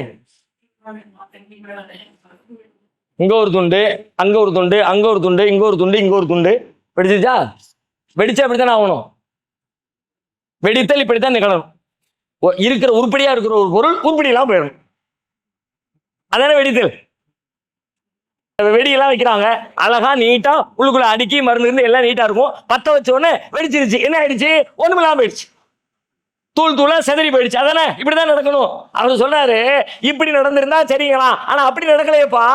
இப்படி வெடிக்குது, வெடிச்ச உடனே ஒரே நேரத்தில் ரெண்டு நடக்கிறது, ரெண்டு விசை, ரெண்டு ஃபோர்ஸ். அது என்ன ரெண்டு ஃபோர்ஸ்? வெடிக்கிறது என்பது ஒரு ஃபோர்ஸ் தான், உள்ள போய் தள்ளுவது தான் வெடித்தல். உள்ள இருக்கிற வெளியே தள், பக்கத்தில் இருக்கிற தூரமா தள், வெளியே தள்ளுகிற ஃபோர்ஸ், இது வெடித்தல். ஆனா இங்க என்ன நடக்குன்னா, இந்த தள்ளுகிற ஃபோர்ஸ் நடக்கிற அதே செகண்ட்ல இழுக்கிற ஃபோர்ஸும் சேர்ந்து நடக்குது. கிராவிட்டி ஃபோர்ஸ், ஈர்ப்பு விசை. தள்ளுறதுக்கு என்ன சொல்லுவாங்க? அதுக்கு இங்கிலீஷ் ஒன்று சொல்லுவாங்களே, இருக்கிற மாதிரி தள்ள. ரெண்டு விஷயத்தை தமிழே வச்சுக்கோமே, அதுக்கு நமக்கு இங்கிலீஷ் தெரியலாட்டி அப்படிதான் சொல்லிடணும். இப்படியே தள்ளிக்கிட்டே போனா உடையும், உடைஞ்சிருச்சு. அது உடையிற அதே செகண்ட்ல கொஞ்சம் கூட முன்பின் இல்லாம அப்ப இன்னொரு விசை செயல்படுகிறது, அது இழுக்கிற விசை. அது என்ன விசை? அப்படியே பிரிகிற ஒவ்வொன்றையும் துல்லியமா அங்கங்க அங்கங்க அங்கங்க பேக் பண்ணி ஒன்னா இணைச்சு அப்படி தேவைப்படுற மாதிரி கரெக்டான இடத்துல கொண்டு நிப்பாட்டு. 10 துண்டு தாறுமாறா போற மாதிரி போக விடல, இது 10 துண்டா போகக்கூடாது, 8ஆ தான் போகணும், 9ஆ தான் போகணும். அந்த 9ல ஒன்னு பெருசா இருக்கணும், ஒன்னு சிறுசா இருக்கணும், ஒன்னு பூமிக்கு பக்கத்துல இருக்கணும், ஒன்னு பூமியோட தூரமா இருக்கணும், ஒன்னு மையத்துல இருக்கணும், ஒன்னு ஓரத்துல இருக்கணும், ஒன்னு ஹார்டா இருக்கணும், ஒன்னு லேசா இருக்கணும், நடுவுல எப்படி இருக்கணும், சைடுல எப்படி இருக்கணும், எல்லாம் பிளான் பண்ணி துல்லியமா பிரியுது. உடைதல் என்பது நிகழ்கிற, வெடித்தல் என்பது நிகழ்கிற அதே தருணத்திலே இணைதல் என்கிற ஒரே நேரத்தில் 2 நடக்குது. அந்த 2இன் துல்லியத்தை சொல்றார் அவரு. துல்லியம் எப்படி தெரியுமா? துல்லியத்துக்கு ஒரு அளவு சொல்றாங்க. நம்ம ஸ்டீஃபன் ஹாக்கிங் இயற்பியலாளர், பிரபலமானவர் தானே, அவரும் அந்த கருத்தை ஏற்றுக்கொண்டார். அவருடைய புத்தகத்தில் அக்செப்ட் பண்றார். அவருடைய கருத்து உலகம் முழுக்க அங்கீகரிக்கப்படுகிற கருத்து. அந்த அந்த அந்த இடைவெளி, அந்த துல்லியத்தை சொல்றாரு. குவிண்டில்லியன் அப்படின்னு ஒரு நம்பர்கள் சொல்லுவோம்ல, 1 2 10 100 1000 10000 லட்சம் கோடி, 10 கோடி 100 கோடி மில்லியன் ட்ரில்லியன். அதுக்கு பேர் ஏதாவது சொல்லுங்க பார்க்கலாம். ஏன்னா சரி சொல்லிக்கிங்க, நீங்க என்ன சொன்னாலும் தலையாட்டணும் அல்ல தெரியலன்னு சொல்லணும். ஏன்னா அது எனக்கு தெரியும். நீங்க சொன்னதுக்காக வேண்டி அது சரின்னு சொல்ல முடியாது, தப்புன்னு சொல்ல முடியாது. அப்படி ஒரு நம்பரை சொல்றாங்க, அதுக்கு பேர் குவிண்டில்லியன். மில்லியன் ட்ரில்லியன் அந்த லைன்ல குவிண்டில்லியன். இந்த குவிண்டில்லியன் என்னப்பா அப்படின்னு கேட்டா, 10 போட்டு 10க்கு பக்கத்துல 18 சைபர் போட்டுருங்க. 10 போட்டு 10க்கு பக்கத்துல 18 சைபர் எவ்வளவா இருக்கும்? எவ்வளவாவது இருந்துட்டு போகுது. அவங்க சொன்னபடி குவிண்டில்லியனா இருக்கு. ஓகேயா? சரி, ஓகே. குவிண்டில்லியன். இந்த குவிண்டில்லியனை எதுக்கு சொல்றாருன்னா, இது உடைச்சு செதற அந்த நேரத்துல ஒரு செகண்ட்ல 1 குவிண்டில்லியன் அளவிற்கு ஒரு செகண்ட பங்கு வைக்க சொல்றார். ஒரு செகண்ட் எத்தனையா பங்கு வைக்கலாம்? ஒரு செகண்ட் ஒரு நொடி, வினாடி. ஒரு செகண்ட பங்கு வைக்கலாம். எத்தனையா பங்கு வைக்கலாம்? 2 3 5 10 2 வைக்கலாம். மனுஷனுக்கு அவ்வளவுதான் முடியுது, அதை தாண்டி ஒண்ணும் இல்லை. இந்த ஒரு செகண்ட் உடைச்சி பெருசா ஒரு செகண்ட் உடைச்சா அதுல என்ன வேலையை செஞ்சிட முடியும்? சரி, ஒரு செகண்ட்ல என்ன வேலை செய்ய முடியும்? என்ன வேலை செய்யறது? ஒரு செகண்ட் 2 3 செகண்ட் சேர்ந்தாலும் என்ன செய்யலாம்? கண்ணு சிமிட்டலாமா? கண்ணு சிமிட்டலாம். உட்கார்ந்தே இருக்கலாம். அந்த செகண்ட்ல தானே இருக்கிறோம். உட்கார்ந்து எந்திரிக்கும் போது கூட ஒரு செகண்ட்ல முடியுமான்னு தெரியாது. உட்கார்ந்துகிட்டே இருந்தா செகண்ட் கிராஸ் ஆகி போயிரும்ல. அதை செயல் லிஸ்ட்ல சேர்க்க முடியுமான்னு தெரியல. சரி, விட்டுருவோம். சிலது நமக்கு கால்குலேட்டே பண்ண முடியாது. ஆனா இறைவனுடைய படைப்பு பிரம்மாண்டம் இருக்குத, ஒரு செகண்டுக்குள்ள என்னவெல்லாம் அல்லாஹ் நடத்துறான் அப்படின்னா, நம்ம புரிஞ்சுக்கிட்ட ஒண்ணுல இருந்து ஒரு சின்ன உதாரணம். தேனி இருக்குல்ல, தேனி ஒரு செகண்ட்ல அது பறக்குதுல, ரெக்கையை அடிச்சு பறக்குதுல. ஒரு செகண்ட்ல ஒரு தேனி எத்தனை தடவை ரெக்கையை அசைக்க தெரியுமா? 230 தடவை. அதை எல்லாத்தையும் ஜூம் பண்ணி எல்லாத்தையும் அப்படியே காட்டுறான். இந்த ஒரு செகண்டுக்குள்ள எவ்வளவு நடந்திருக்கு பார்த்தா 230 அடிச்சிருச்சு. கற்பனை பண்ணுங்க கொஞ்சம். தேனியை விடுங்க. இன்னொரு ஐட்டம் இருக்கு, பயங்கரமான ஐட்டம். உலக நாடுகள் எல்லாம் வருஷம் ஒரு 100 வருஷமா அதுக்கு எதிராக பெரிய போராட்டம் நடத்தினான். ஆனா ஒன்னும் அசைக்க முடியல. என்ன சொல்லுமா? கொசு. சூப்பர். ஒரு செகண்ட்குள்ள கொசு வந்து ஒயின்னு சத்தம் போடுதா? அது என்ன ஸ்பீக்கர் வச்சிருக்கான், அல்லது சத்தம் போடுறதுக்காண்டி வருதா, அல்லது எழுப்பி விடுறது வருதா? என்ன சத்தம் அது? அந்த இந்த ஒரு செகண்ட்ல எத்தனை தடவை அடிக்குதுன்னு பார்த்தா ஏறத்தாழ 600 தடவை ரெக்கை அடிக்கணும். சுபஹானல்லாஹ் வந்தே தீரும். சுபஹானல்லாஹ் வந்தே தீரும். அல்லாஹ் சொல்ற மாதிரிதான். அல்லாஹ்வுடைய படைப்புகளை சிந்திக்கிறவர் சொல்லுவாரு, சுபஹானக, இறைவா நீ தூயவன், இதை நீ வீணா படைக்கல. மா கலக்கத்த ஹாலா பாத்தினா. ஒரு செகண்ட்ல 600 நம்பர் சொல்ல முடியுமா உங்களால? 600 2 செகண்ட் ஆயிரும். வெறும் நம்பரை சொல்றதுக்கு டைம் இல்ல. அந்த நம்பருக்குள்ள அதுக்குள்ள இத்தனை முறை ஒரு செயலை செய்து முடிக்கிறது என்றால் எத்தனை பெரும் வேலை, எத்தனை பெரிய நுணுக்கம், எத்தனை பெரிய படைப்பு. இப்போ அது மாதிரி ஒளி இருக்கு. ஒரு செகண்ட்ல ஒளியினுடைய டிராவல், வெளிச்சம், லைட் இருக்குல்ல, ஒளி ஒளி ஒரு செகண்ட்ல எவ்வளவு தூரம் டிராவல் பண்ண தெரியுமா? நம்ம ஒரு செகண்ட்ல எவ்வளவு டிராவல் பண்ணுவோம்? அதெல்லாம் சொல்லவே முடியாது. உட்கார்ந்தே இருக்கிற டிராவல் வேணா முடியுமே தவிர டிராவல் கிடையாது ஒரு செகண்ட்ல. ஆனா ஒளியினுடைய டிராவலை பத்தி அறிவியலாளர் சொல்றாங்க 2,99,792 கிலோமீட்டர். 2 வருஷமா ஒரு செகண்ட்ல வெளிச்சம் ஒளி எவ்வளவு தூரம் டிராவல் பண்ணுதுன்னா ஒரு செகண்ட்ல 7 தடவை பூமியை சுத்திடும். இப்ப நம்ம டார்ச் லைட் அடிக்கணும்ல, இப்போ ஒரு லைட் கையில போன்ல லைட் இருக்குன்னு வச்சுக்கோமே, இந்த லைட்டை இப்ப நான் இதன் மீது அடிக்கிறேன்னா நான் இங்கிருந்து இதை திருப்புகிற நேரமே தவிர நான் திருப்பி முடிக்கிறதுக்கு முன்னாடியே லைட் இங்க வெளிச்சம் போயிடும். இதனுடைய வெளிச்சம் சோத்துல அடிக்கும், நான் இப்படி திருப்புறதுக்குள்ள அங்க போயிடும். இன்னும் பவர்ஃபுல்லானது அடிச்சா எங்க போகணும் அங்க போயிடும், செகண்டுக்குள்ள போயிடும். இங்கிருந்து அங்க போய் சேர்றதுக்கு டைம்லாம் எடுக்காது. ஏன்னா ஒரு செகண்ட்ல வெளிச்சம் எவ்வளவு தூரம் போகுதுன்னா ஏறத்தாழ 3 லட்சம் கிலோமீட்டர் டிராவல் பண்ணலாம். இப்ப இவர் இங்க கதைக்கு வர்றாரு, விஞ்ஞானிகள் சொல்றாங்க ஒரு செகண்ட 10 போட்டு 18 சைபர் போட்டா எவ்வளவோ அத்தனை நம்பரா உடைச்சி நம்ம 2ஆ உடைக்கிறதா 30ஆ உடைக்கிறதா 300ஆ உடைக்கிறதான்னு பேசுறோம். மொத்தத்துல எத்தனையோ உடைக்கிறாங்களாம் விஞ்ஞானிகள். 10 போட்டு பக்கத்துல 18 சைபர் போட்டா எவ்வளவோ அத்தனை பங்கா ஒரு செகண்ட உடைச்சு அந்த செகண்டுக்குள்ள அந்த இடம் இருக்குல்ல, அந்த இடம் அளவுக்கு கூட இடைவெளி இல்லாம இது நிகழ்கிற தள்ளுதல் நிகழ்கிற அதே நேரத்தில் இணைதலும் நிகழ்ந்து 2 பக்காவா இவ்வளவு துல்லியம் எப்படி யாரா பிளான் பண்ணா? ஏனோ தானோ என்று தான் தோன்றியாக நிகழ்கிற ஒன்றில் இப்படி நிகழ முடியுமா? ஒரு குவிண்டில்லியன் நம்பர் கூட, அளவு கூட, டைம் கூட நம்ம பேச்சுக்கு சொல்லுவோம். ஒரு நிமிஷம் கூட தாமதிக்கல, ஒரு செகண்ட் கூட தாமதிக்கல, அங்க அப்படிலாம் சொல்ல முடியாது. மைக்ரோ செகண்ட் தாமதிக்கல சொல்ல முடியாது. இது என்ன மைக்ரோ? இது என்ன மைக்ரோல சேரும்? இத்தனை துல்லியமான ஒரு படைப்பு பின்புலத்திலே ஒரு திட்டமிடல் இல்லாமல், ஒரு படைப்பாளன் இல்லாமல் எப்படி நிகழ முடியும்?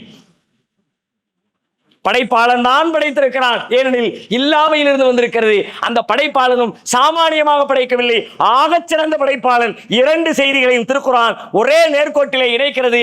அல்லதி ஹலக ஃபஸவ்வா, அவன்தான் படைத்தான், துல்லியமாக படைத்தான். இன்னும் அந்த படைப்பின் பிரம்மாண்டங்கள் குறித்து இன்ஷா அல்லாஹ் நாளைய தினம் தொடர்ந்து நாம் பார்க்கலாம். வாஹிர் தாவானா அல்ஹம்துலில்லாஹி ரப்பில் ஆலமீன். சுப்ஹானக்கல்லாஹும்ம வ பிஹம்திக அஷ்ஹது அல்லா இலாஹா இல்லா அன்த அஸ்தக்ஃபிருக வ அத்தூபு இலைக்.